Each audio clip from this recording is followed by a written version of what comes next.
Hey guys, welcome to the Himprovement podcast, where the mission is to help young men develop their character, identity, and mindset in order to activate their potential and achieve their goals in life.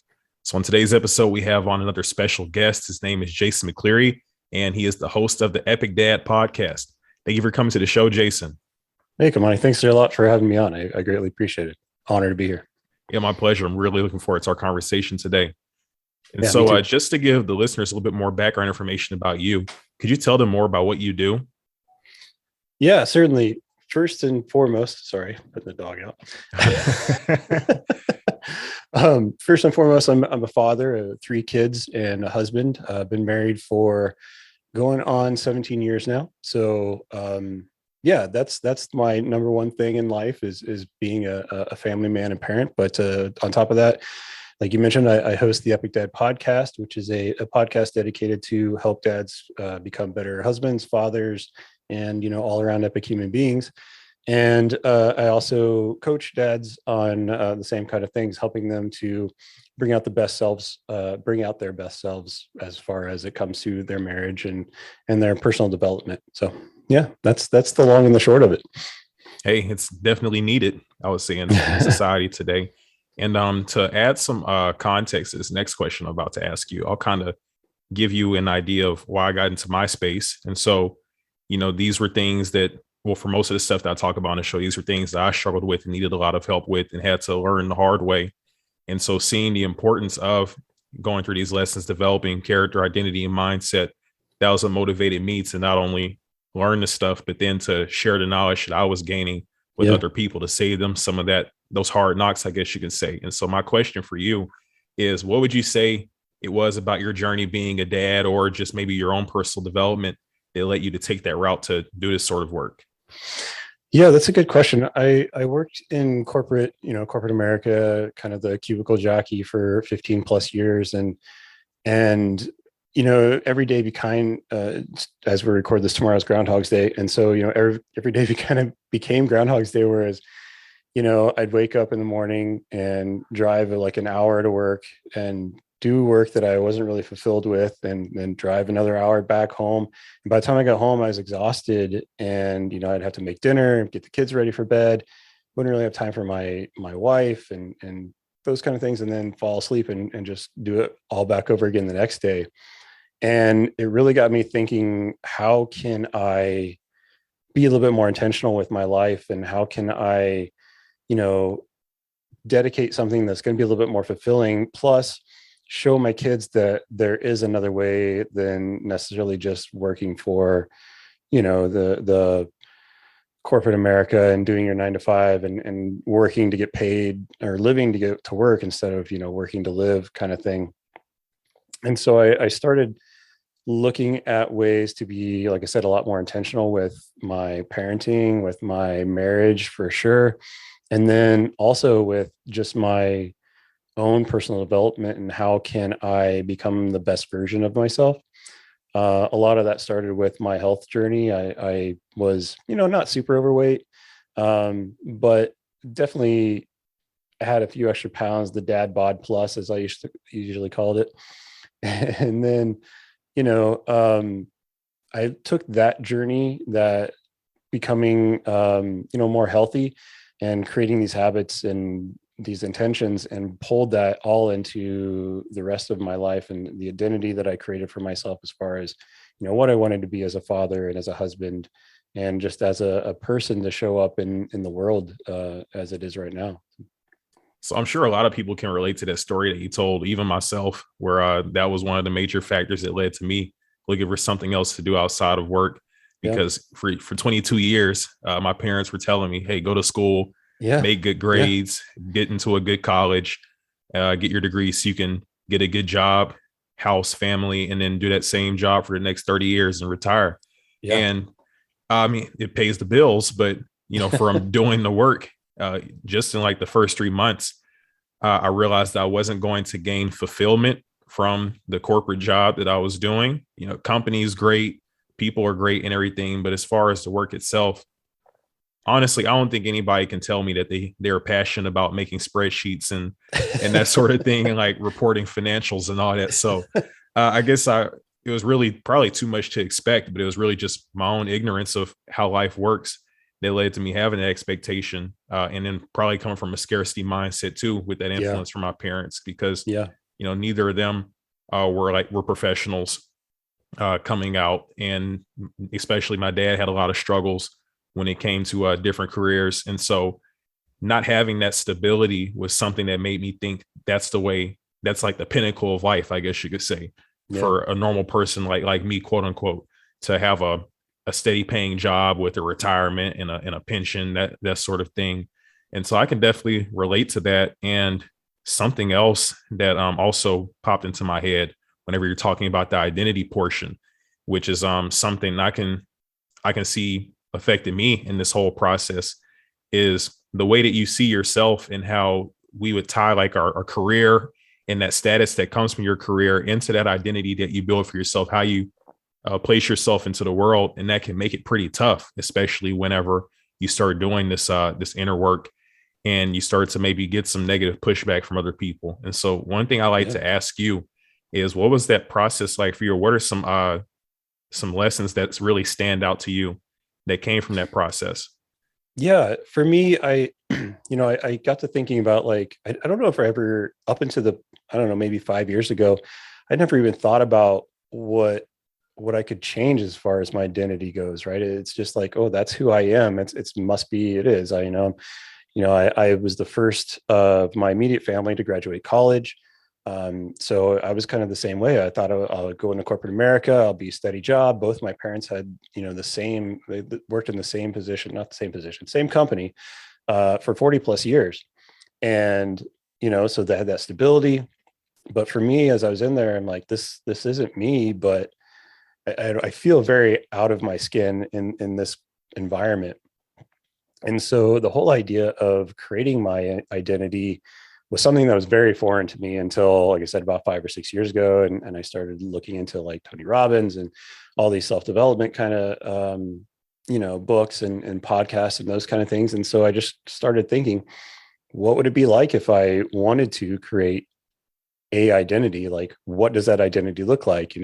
I joke, I was kind of thinking of the Jason Bourne and trying to change my identity there, but I'm like, but no, I'm not creating any go bags or multiple passports or anything like that. I just wanted to sit down, and actually did. I took out a book, a journal, and wrote down all of the pillars that I find important in my life. So, physical health, mental health, marriage, parenting, career, those kind of things. And I just wrote down, regardless of what everything is in this situation is as of today, okay, you're married, you have 3 kids. That's the only thing that's really going to be a constant. What do we want what do I want my life to actually look like in these pillars? And so I wrote down an identity statement of, I am, whatever, I am a healthy individual who likes to go running. And, this is definitely not something that I was at this point, right? I was very much a couch potato and sat around, played video games all day and then hung out with the kids and when I could.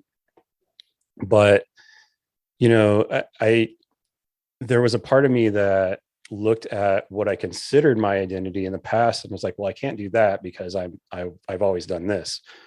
And I had to kind of put that away and just say, okay, if I'm starting from scratch, what kind of person do I want to be? And I wrote down that statement for myself, and then took a look at, okay, now if I want to become that kind of person, what are the habits that I need to put into play to, consider myself that kind of person? What does that kind of person do on a daily basis, on a monthly basis, weekly basis, whatever it might be? So, health is always the easiest thing to kind of, I guess, give examples of. But, if you want to be a healthy person, then you're obviously not going to be sitting around playing video games all the time and eating junk food.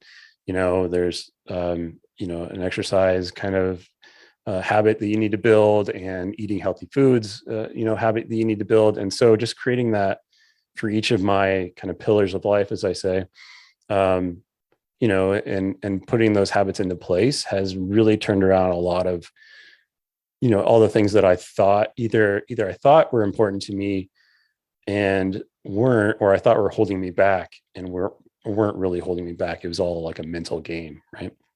Yeah. Right. Okay. And so there are a few things that are pretty interesting in that I like to talk about. Yeah. And so one of them, you mentioned how you had to kind of start off and just really brainstorm and get an idea of who exactly this person was that you wanted to be. And I think that's a very key point that you made, because I feel like a lot of people are in the mindset that the person that you are is just stagnant Yeah. and everyone else just kind of has to deal with that. And you have to deal with that for the rest of your life, when really that's not the case. Whoever you want to be, that's who you can decide to be. You just have to make sure that your actions and values align with that. Yeah. And that's something that you were pretty much just talking about, where how you weren't a runner before. And I listened to one of your episodes, and if I'm correct, you run half marathons now, right? Or that's like a goal for this I upcoming year. signed up for my first half marathon in just under 2 months. So yeah, that'll be interesting. I have never actually run an actual race before, but Mm-hmm. but yeah, I really got into running this last year. It was one of the kind of things that I put together, and it's funny because when I started working with my coach, for that, one of the first things in my application was like, I'm not a runner. Don't ask me to run. I will lift weights, whatever you want me to do, but I'm not going to run. And then like maybe a month later, I'm like, hey, I just started running. Can we incorporate that into my training too? Right. So it was, yeah, interesting. But yeah, I think it is interesting because you do have to, like I said, you kind of put aside what you have done in the past, and it's hard too, especially when you're married and have kids, because, or even have like a pretty close knit friend group, because you see, how should I put this?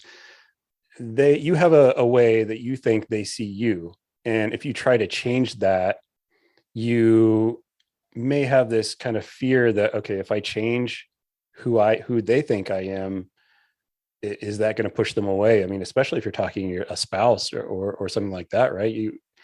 Suddenly I want to be, better physical health, and I want to do a lot more stuff as far as personal development goes. So I do a lot of, journaling and writing and those kind of things. And that's not something that I've done in the past. It might take away time from, your significant other or your friend groups or whatever. Is that going to cause more friction? So that's something you have to kind of work through as you're trying to figure out who you want to be. Yeah, absolutely. And I guess one bonus to that, when it comes to maybe having some of that friction with the people around you, is that it kind of really gives you an idea of who exactly is invested in Yeah. your best interest and who Yeah. isn't. Because the thing is that these new habits that you're taking on are positive if they're good for you, if they're improving your quality of life, and the people around you have an issue with that, it may be time to kind of reconsider who these Yeah. people are that you call your friends. And so, Yeah. if anything, I would say that's probably a plus that can come from it, at least on like the friend side. But, and I'm not married or anything, but I can definitely see how that could be a challenge in your marriage if this person that she married is no longer that person that she's married to, if you Yeah. are making all these changes, doing different things, developing different habits. Yeah. I I did I Instagram reel about this a few weeks ago. Is, are you, to me, I wake up, like I said, we've been married almost 17 years now. We've been together almost 18. And so I'm obviously not the same person that I was, 18 years ago. Neither is she, but we've been able to find a way to grow together and really support each other in that route. But it's interesting too, because there's a time when I always get up early anyway, but I never made time for myself to go work out or go for a walk or whatever. And I was telling myself in my head that I was doing that for my family. Like every time I left, if I left and go for a walk or something, the dogs might bark and wake everybody up. And then, everybody else is in the house. So I just be like, well, I'll stay home and I'll, take care of the dogs and let them sleep. And then, after work, I'm too tired. I don't want to work, or I don't want to work out. I don't want to do those kind of things, so I'll make dinner for the family and then, get the kids ready for bed and kind of feel like I'm almost give myself up as a martyr. Right. And when I came to my wife with, kind of what I want to do, I'm like, all right, I'm really unhappy with my health. And this is what I want. She's like, of course, that's what we need to do to support you. It was very, very, heartwarming to get that kind of support from someone so close to you who, you make up these stories in your head that you thought were going to be like this torturous conversation. And it's really like, no, that's what we need to do. Let's do it. Let's figure out a way to make it happen. We're on the same team. Let's play as a doubles. Right. And so, yeah, those conversations have been interesting to, kind of bring out into either a couple or, or even, like I said, a friends group would be the same kind of situation. So that's wonderful. And something I like to ask about that, I like to get your opinion on something. You talked about both of you being in like a growth mindset, you could say, where Yeah. it's the expectation for you to be different over time and to constantly be improving. And at least an idea that I have, this is why I'm asking you, because you're the married guy. And an idea that I have is that maybe a lot of the reasons why marriages are failing now at a higher rate. I think like the divorce rate's like 55% or something like that. Yeah. I would imagine at least a good part of it is that there isn't that mutual commitment to grow and be a better person every day. Would you agree?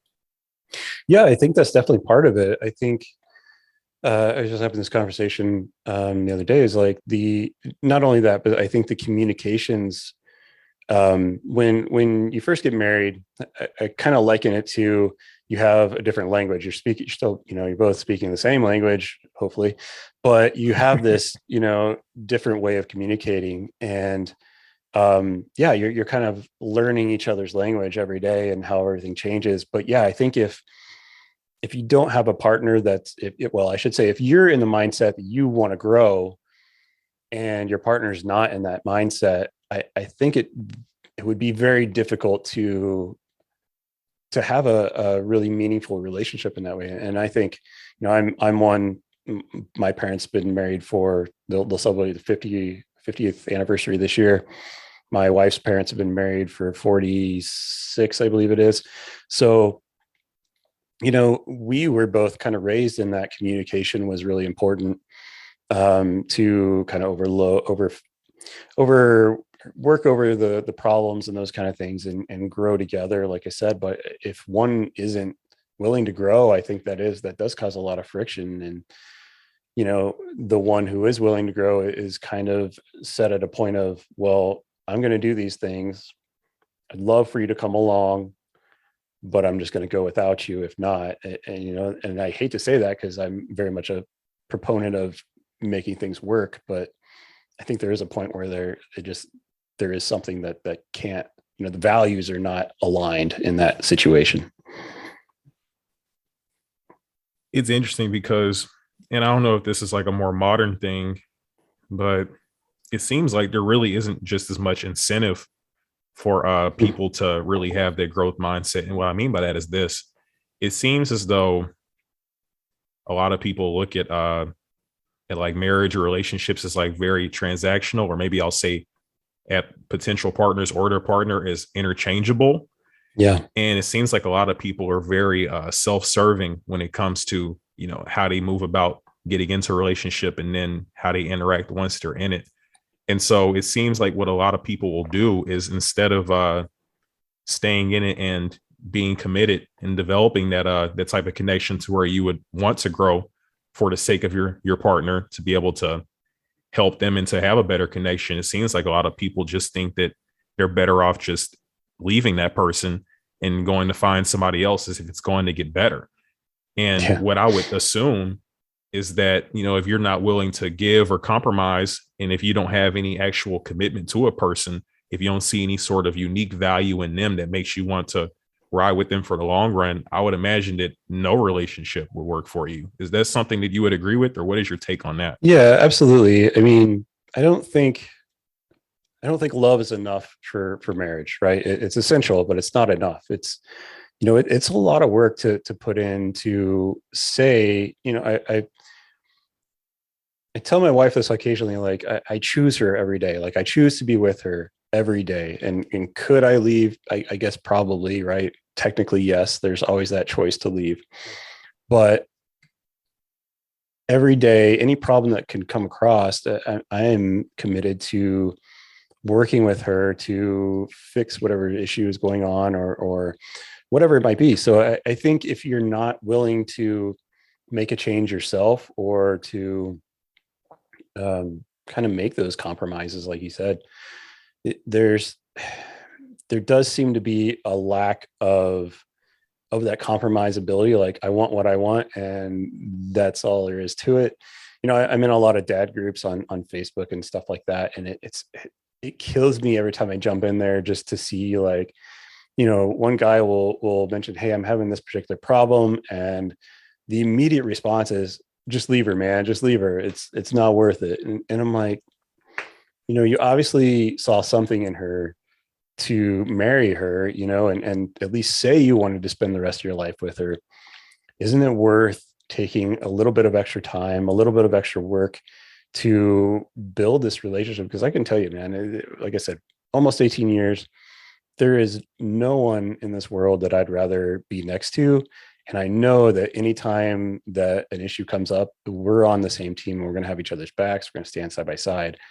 And that's worth a lot. Like, it's really hard to find that kind of, that love, that commitment these days. And if you do, it's definitely worth putting in, just a little bit of work, just to make little things. And the things that people complain about on Facebook are so minuscule in, the overall scheme of things, that, it just, I don't know.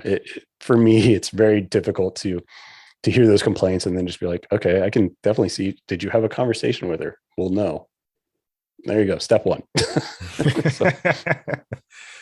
Yeah, from what you're saying, it pretty much makes me think that a lot of people just have unrealistic expectations of how a relationship is supposed to go. And something that I gathered from the story that you told about you and your wife is that it seems like both of you had great examples of how a relationship should go, just due to the fact that both of your parents have been together for so long. And, unfortunately, most of us aren't really blessed to have that same type of situation. And so to ask you for some advice, or maybe some insight from looking at that, what would you say were the main traits, or if you just wanted to pick one main one that you think your parents embodied that made it to where their marriage could last that long and set such a great example for yours? Yeah.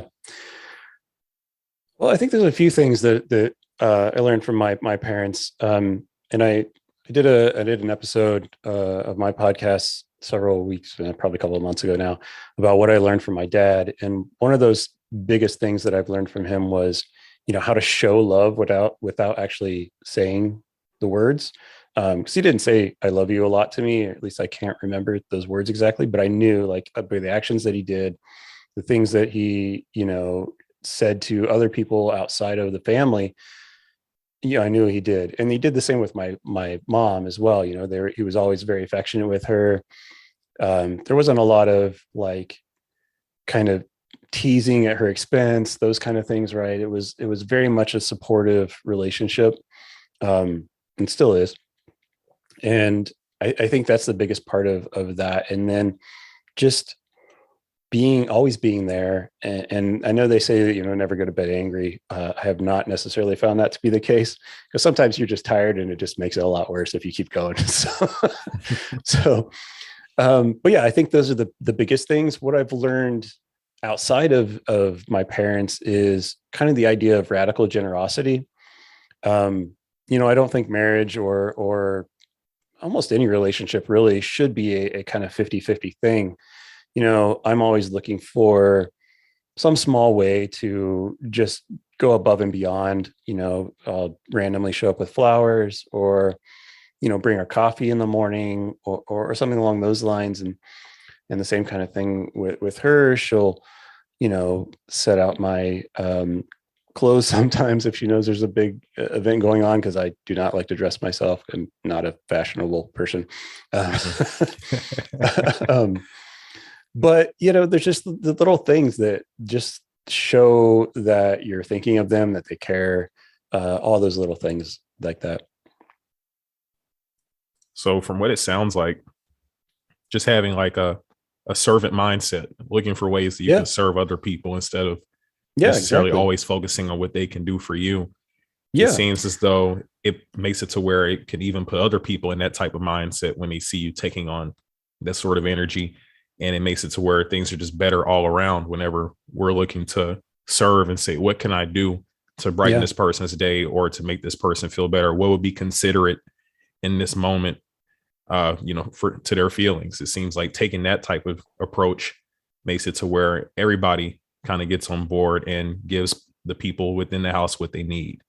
Yeah, that's a great way to say it. I think it's important too to um, allow your kids to see you doing these things, because then they start to get the, learn from you as example.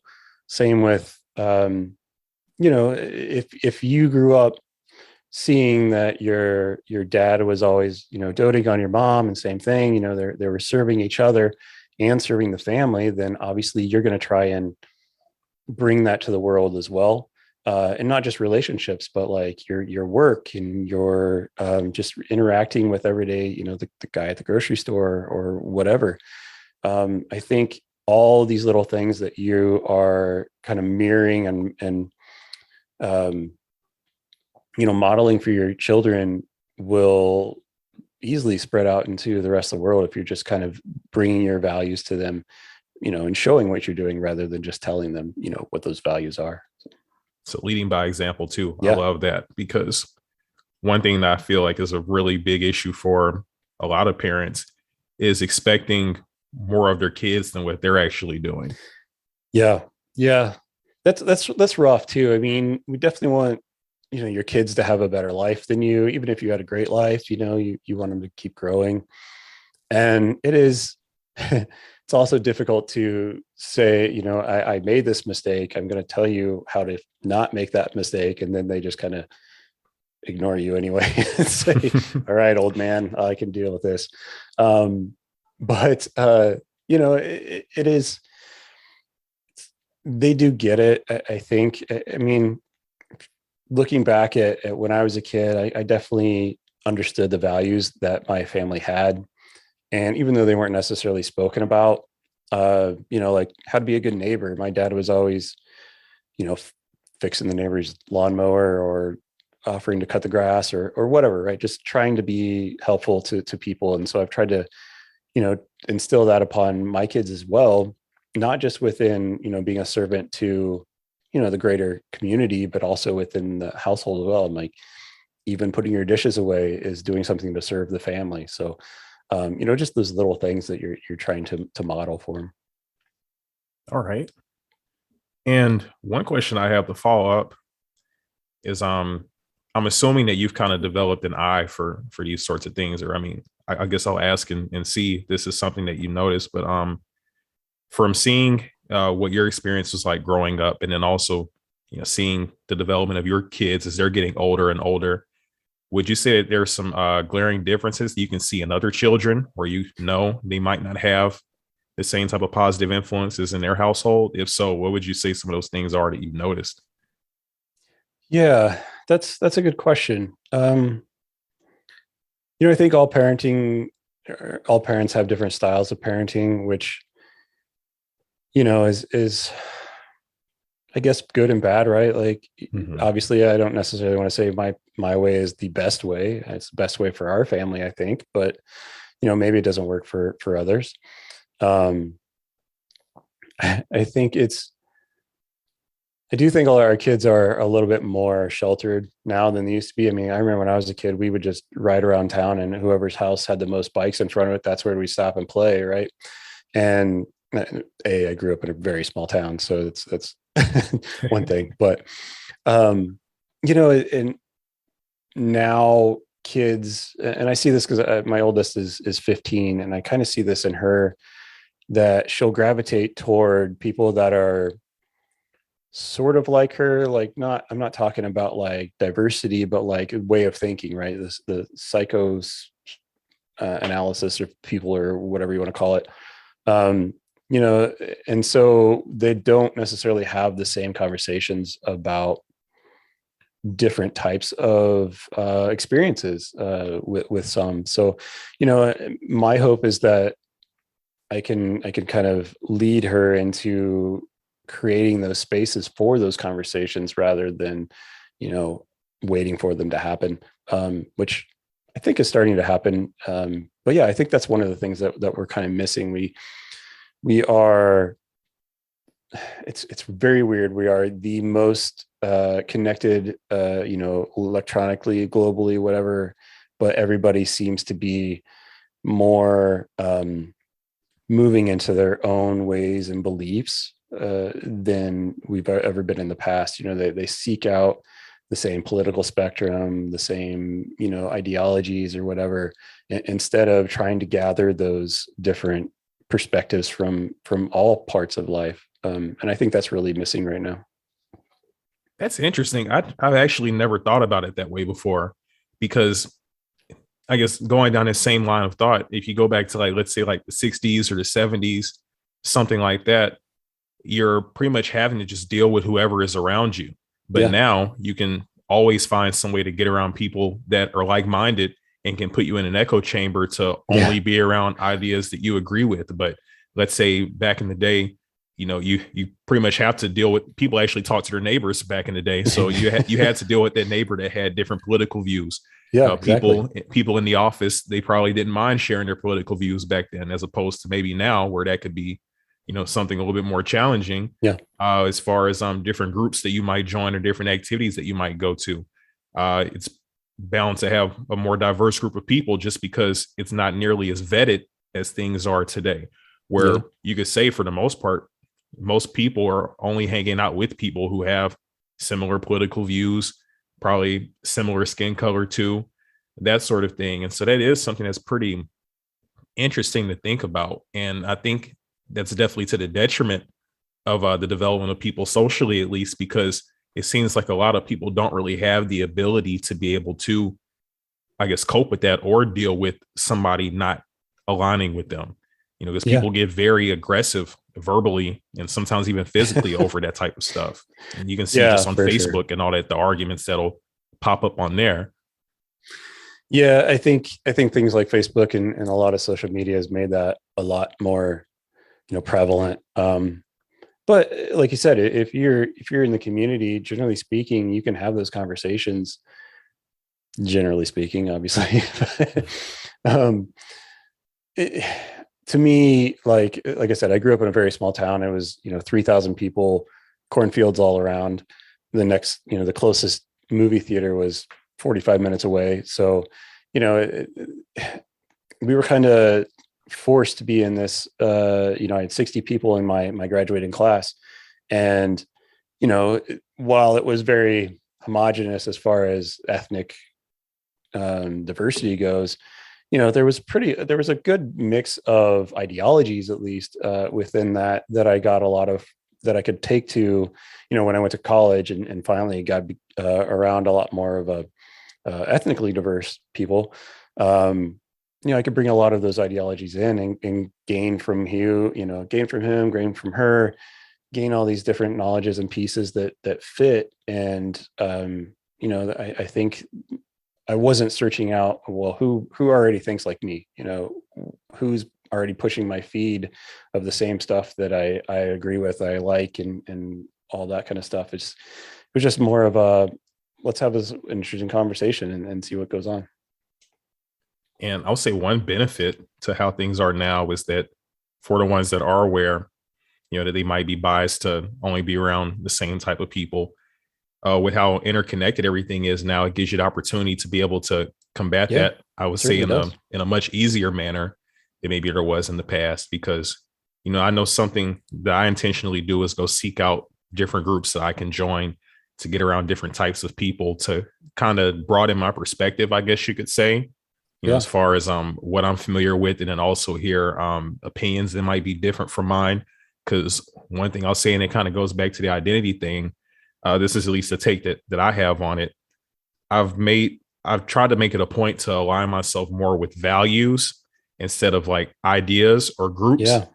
And so that way, let's say I get into a conversation with somebody that may not align with me politically or culturally, they may be able to offer some points that I haven't considered due to the fact that, you've been in this echo chamber with other people that believe the same thing you believe, and aligning your identity with certain values can make it to a point where you might realize that maybe this perspective is more in alignment with what I value than the one that I had before.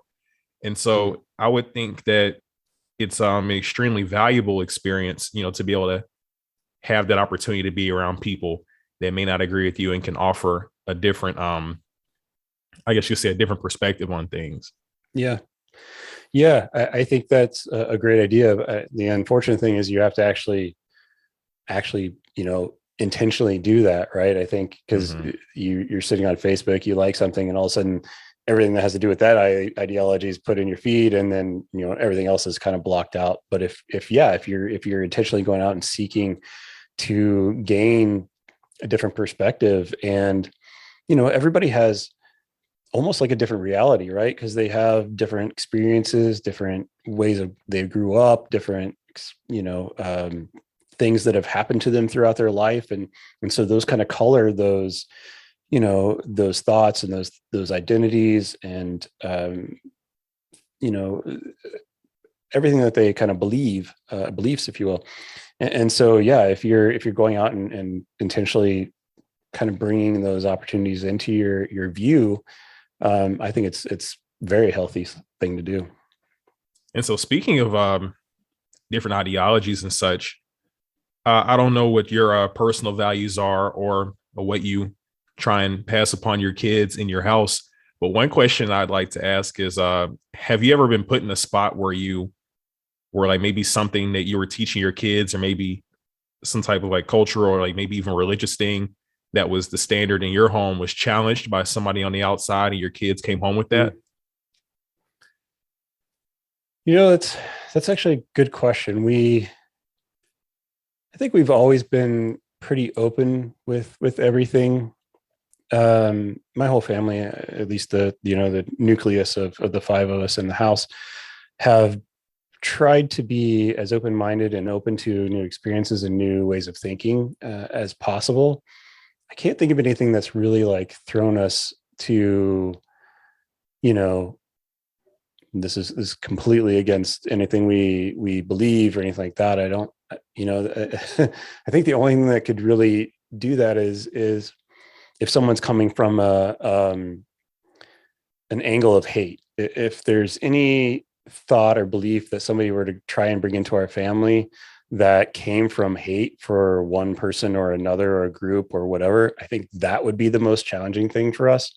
Um, because, for me, if you are open to if you're open to believing that someone is coming to you or coming to at a problem with love and concern, then there's always conversations that can be had. But if someone's coming to you with hate and fear, it's impossible to have that conversation and actually be, come to a place where there's compromise or change in belief or whatever it might be. But if you're open to compassion, love, empathy, everything is a conversation that can be had. It makes sense. I like your viewpoint on that. And maybe to add a little bit more to the question, more so what I'm getting at, and it might just be because I have a sister that's in high school currently. I just know that maybe a lot of things, or maybe like a lot of the ideas that'll be popular among her peers, and that, Mm. she might have even taken on herself. I know that they don't always align with what my mom or what my stepdad think. And so, of course, that can create different challenges where you have conversations about that sort of thing. I know going back home for the holidays and hearing them go back and forth and talk about different things, it was always interesting, but it just really made me think how that can, when you're a parent, that could definitely be something that you're concerned about. Yeah, it's there's definitely conversations that have been had with my teenager and our family that may not go over as well with like the next generation up, like my parents, my wife's parents. Those have been interesting things to try and navigate for sure. Part of it is I'm dancing around this a little bit because it's not my story to tell. Right. It is kind of where we're going. Um, but part of it is the I think kids right now, or this generation of high school kids, are a lot more open to, different lifestyles and those kind of things. Like, I can't remember anyone in my high school, again, this was 20 some years ago, who was openly gay. And I know at least a good half a dozen to a dozen of my daughter's friends who are. And so those conversations weren't had when I was a kid, whereas if they were to have those conversations with my parents, they'd be open to them, but not as open, or I guess understanding, or just they just don't have that experience, as my teenagers do. So, that's one thing that kind of comes to mind. Okay. Yeah. So that was more so on the lines of what I was getting at. So I can see how I can see what you're saying about how it'd be so much different having that type of conversation with your Yeah. parents and then you having that now. And so I guess one good thing about it is that, despite whatever it is that might be different or whether people agree or don't, it seems like you guys have I guess like a strong working relationship together where there's a lot of trust between you and your kids and your wife to where Yeah. you guys can have those types of conversations and your perspective is something that's considered and respected.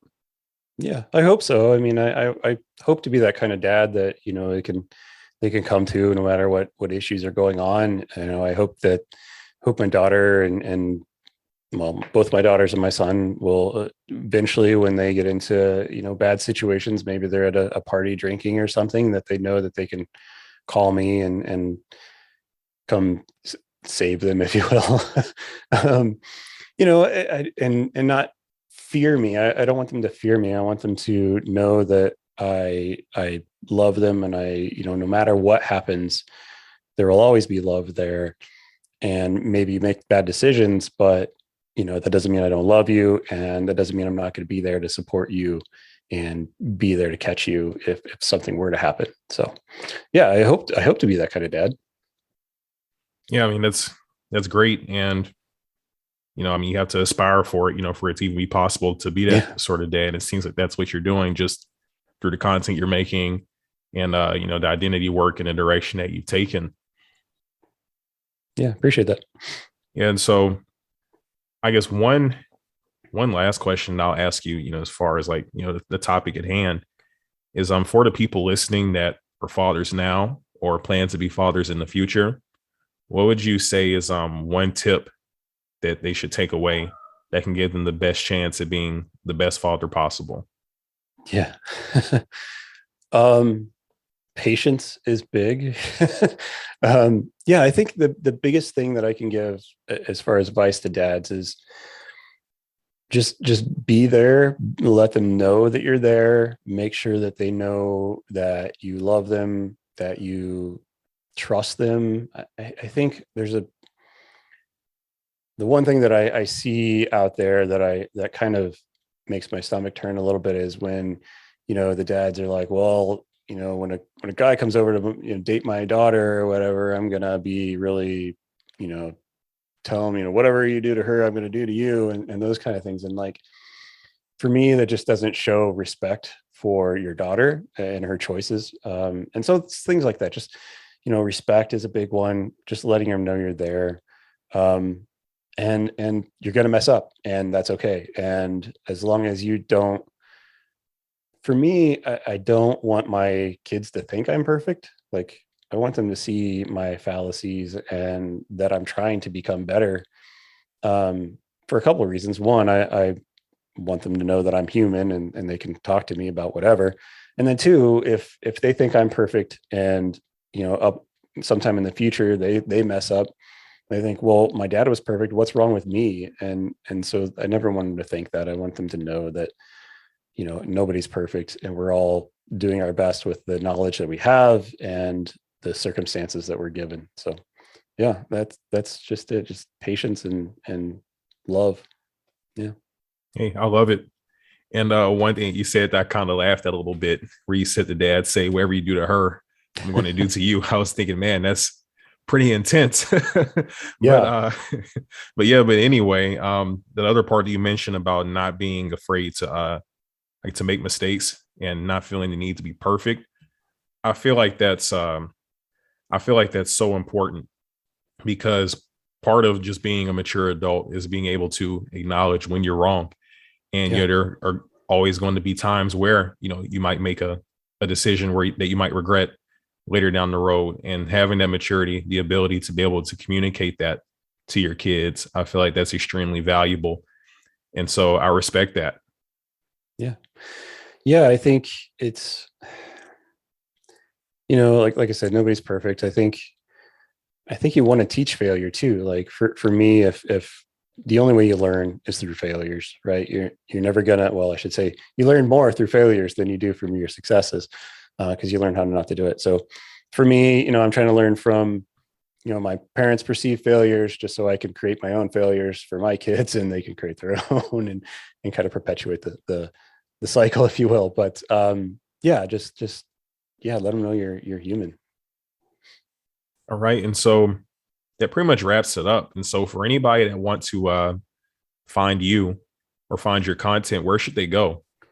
Yeah, you can go. The podcast is Epic Dad Podcast. It's on all the Apple Podcasts and Spotify and all that good stuff. Instagram is epic.dad.coaching. That's where I spend most of my time, there, and then LinkedIn, just Jason McCleery. I spend a lot of time on LinkedIn lately too. So yeah, I appreciate the time, man. All right. Yeah. Thank you. I appreciate you coming on to the show. I hope you enjoy the rest of your day. Yeah, you too. All right.